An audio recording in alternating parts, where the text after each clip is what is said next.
સ્વભાવમાં પરિવર્તન આવે અને મનનું મરી જવું, એ અફસોસ નહીવત થવો, એ તમારા વ્યક્તિત્વને બદલી શકે છે, ઓલમોસ્ટ બદલાવી જ નાખે છે.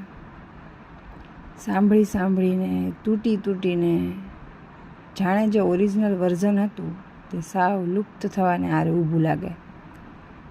એક રીતે આ બધું નિરાશાનો પર્યાય પણ લાગે.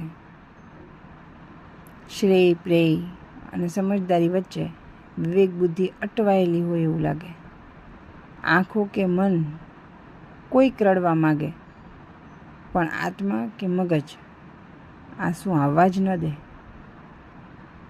અફસોસની વાત એ છે કે હવે કોઈ અફસોસ થતો જ નથી. આવી પરિસ્થિતિ દરેક વ્યક્તિના જીવનમાં ક્યારેક ને ક્યારેક એકવાર તો આવતી હોય છે.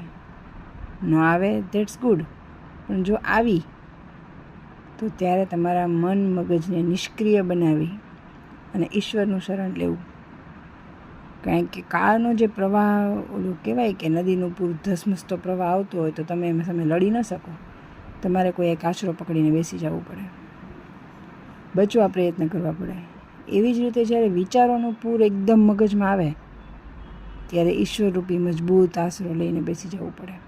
બાકી તમે પ્રવાહમાં તણાઈને ક્યારેક ક્યાં કેમ વંટોળાઈ જશો, ફેંકાઈ જશો કે શું કરી બેઠશો, એનો વ્યક્તિને પોતાને અંદાજો હોતો નથી. એટલે જ જે પણ બને છે, જે પણ થાય છે, એક નિયતિ છે, તો જસ્ટ સ્વીકારો. ધીમે ધીમે એમાં પણ પરિવર્તન આવશે જ. જય શ્રી કૃષ્ણ.